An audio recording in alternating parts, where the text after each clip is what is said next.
Cuidado, va a pasar ese.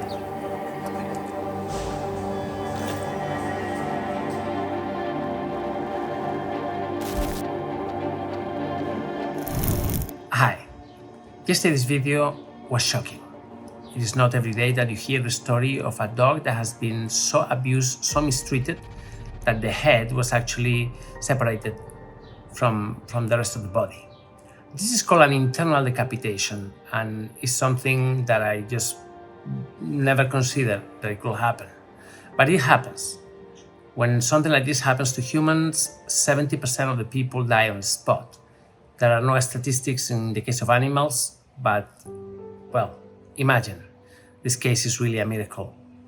Yesterday, when people saw the images of Roy at the hospital being on the CT scan, many people rushed to donate.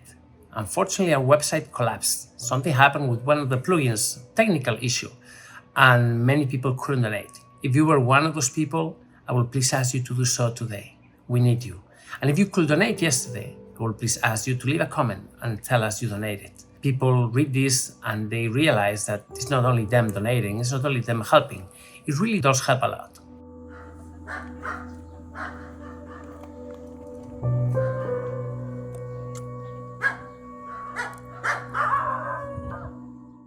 Now, many people have asked, how did we find Roy, the circumstances and everything, so I'm gonna tell you. I received a telephone call, as I always do, a message through the website, and then people called me on the phone telling me about him. He was found in Granada, a city about 6 hours away from here, a dog that had been living peacefully, next to a garbage container, trying to find food over there, sleeping. I mean, a really sweet dog. He's barely 8 months, 9 months old, super sweet. But one day, he disappeared. And when he came back, he was badly battered. He was full of blood, the face had injuries, and he couldn't walk properly. So the person that was living there immediately took him and gave us a call. I was really shocked because he's so friendly, he's so nice, he's the most delightful dog. But what they did to him was completely unspeakable. We took him to the vet and we performed CT scans, we performed all kinds of tests. He's fine. But the results of the CT scan showed an injury that I had never seen before. I mean, I have seen a lot of things, but this fracture, this injury, was different. It was performed with blunt force. It was a massive blow to the side of the head. So what happened is that it just broke the head. It broke the neck. It separated the whole thing. There is usually the head remains in place, connected by a lot of things, by muscles, by connective tissue, by ligaments, by skin. Well, there has been damage to the ligaments, damage to the bone, and this is what we're going to have to try to fix now.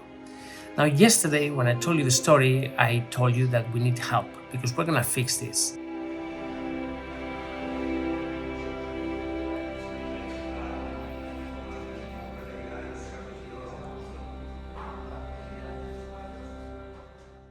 This surgery is complicated. It is not going to be performed by a neurologist, but by a trauma surgeon. And what he's going to have to do is provide stability to the area, fusing the neck, the vertebrae that are broken and separated, to the skull.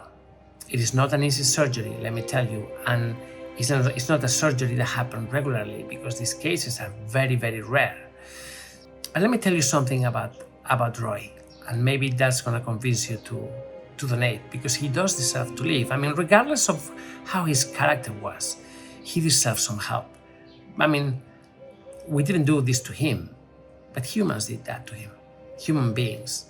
And, in a way, I think we should all feel a little bit responsible. He didn't choose to be in this situation.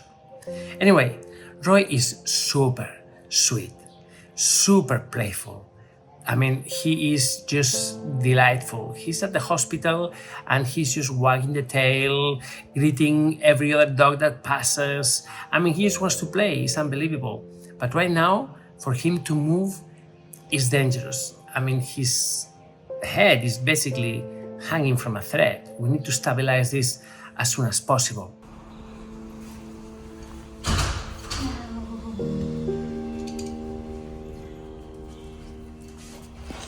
We're now in the process of scheduling the surgery with the trauma surgeon. Hopefully we're gonna have an answer and we're gonna have a formal date very shortly. It's not gonna happen this weekend. Surgeries like this don't happen on weekends because on weekends we normally have skeleton staff at the hospital. So this is something that has to happen during the week so that we can provide aftercare, after surgery care with all guarantees.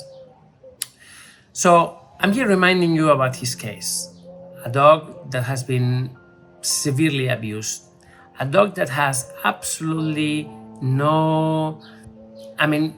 he doesn't hate humans. It's incredible. Sometimes when you look at the capacity of these animals to forgive and forget, it's just amazing. Sometimes I even think that it's a fault in their design. A dog that is hit by the owner is going to go back to the owner. Think about it. We don't know who did this. We don't know if this person was a previous owner. We don't know. He has no microchip. He didn't have any identification of any kind. But what we know is that a small, young, kind and friendly, innocent dog, barely 8 months old, was beaten with such force that basically it decapitated him. They call this injury internal decapitation, which I think is just terrible, but it's very descriptive. So, yesterday when we published the video, the website crashed. Many people couldn't donate. If you're one of those people, I will please ask you to do so today. In a few days, we will be able to give you an exact date of the surgery, and of course, you will see this in this channel. Today, I need to ask you to please donate towards Roy's surgery. There's a link at the bottom of the video. There's a link at the end of the video. There are links everywhere. We're gonna make it as easy as possible. Please, if you can, donate. Help me save this beautiful dog. And if you would like to adopt him once he's completely healed and recovered, I will please ask you to do so. He deserves to have a proper family. He deserves to have a proper life. And he's gonna make you so happy. Please donate. Help me save Roy. Thank you.